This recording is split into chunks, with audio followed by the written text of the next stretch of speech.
복된 소식 아름다운 소리 AM 1590kHz 시카고 기독교 방송입니다.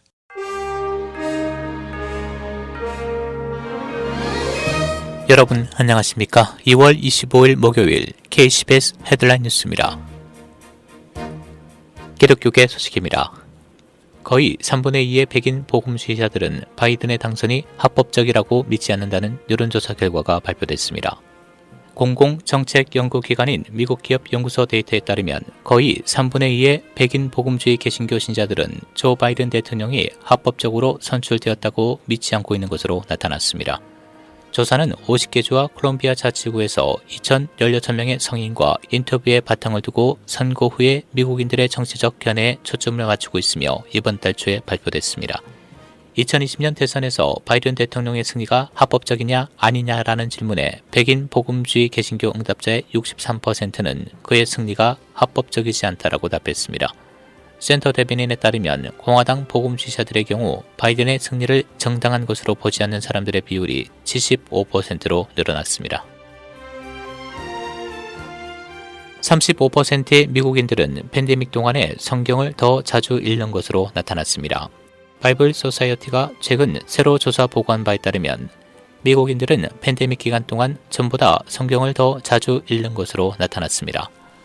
조사에서 응답자의 35%는 팬데믹 기간 동안 성경을 더 많이 읽는다라고 답했으며 전체 응답자의 42%는 팬데믹 동안 성경 읽기를 통해 하나님에 대한 소망이 커졌다라고 답했고 28%는 성경을 읽음으로써 미래에 대한 자신감이 높아졌고 63%는 성경을 읽음으로 자신감을 유지할 수 있었다라고 답했습니다. 버지니아주가 남부에서는 최초로 사형을 금지하는 주가 됐습니다.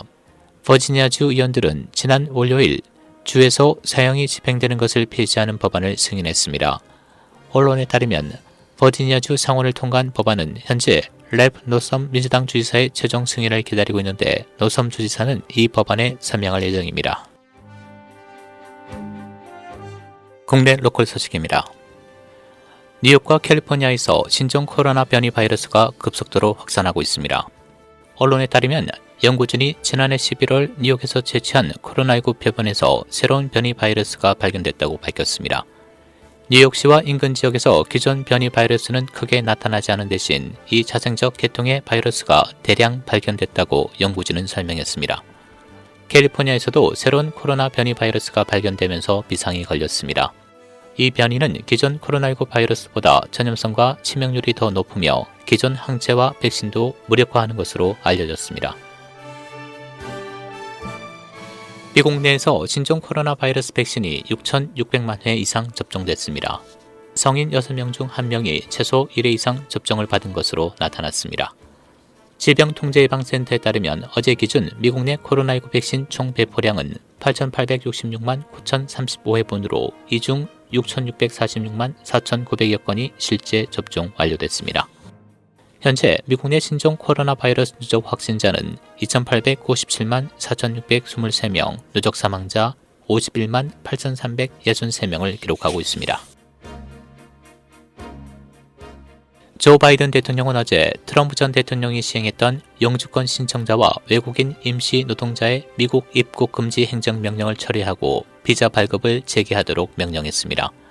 트럼프 전 대통령은 작년 4월 코로나19 위기를 이유로 영주권 발급과 이 같은 영주권 취득 목적의 비자 발급을 전면 중지시킨 바 있습니다. 바이든 대통령은 철회 이유 발표에서 이 행정명령으로 인해 이들의 미국 내 기존 영주권자의 직계 가족의 재결합이 불가능해졌다며 미국 기업들이 피해를 입었다고 말했습니다. 차량 정복 사고로 다리와 발목에 골절상을 입은 골프 황제 타이거 우즈가 다시 걷기까지 수개월이 걸릴 것이란 전망이 나왔습니다.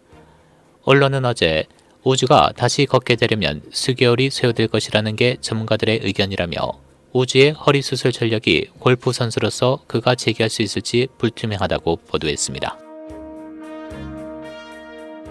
오늘부터 일리노이주에 질병이 있는 65세 미만의 사람들이 코로나 바이러스 백신을 맞을 수 있습니다. 그러나 백신 접종은 여전히 공급 지연과 느린 속도로 접종이 되고 있어 65세 이상의 사람들에게 계속 우선순위로 맞게 될 것이라고 관계자는 밝혔습니다. 65세 미만의 질병이 있는 사람은 현재는 쿡 카운티와 듀페이지를 포함한 일부 카운티에는 예외입니다. 일리노이주 공중보건부는 어제 2022명의 신규 확진자와 47명의 추가 사망자를 보고했습니다. 현재 주 누적 확진자는 117만 9,342명, 누적 사망자 22,575명을 기록하고 있습니다. 7일간 주 평균 양성률은 2.8%로 나타났습니다.